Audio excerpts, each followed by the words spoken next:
أعوذ بالله من الشيطان الرجيم. بسم الله الرحمن الرحيم.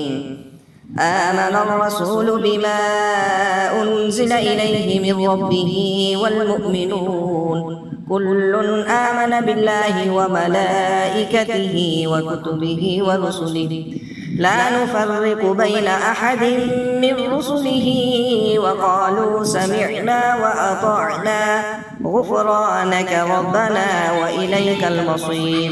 لا يكلف الله نفسا إلا وسعها لها ما كسبت وعليها ما اكتسبت.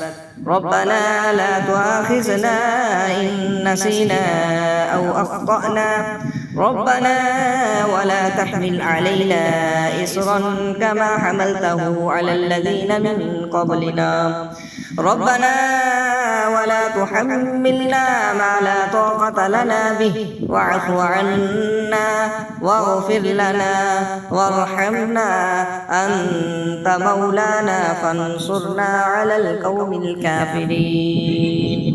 صدق الله العظيم.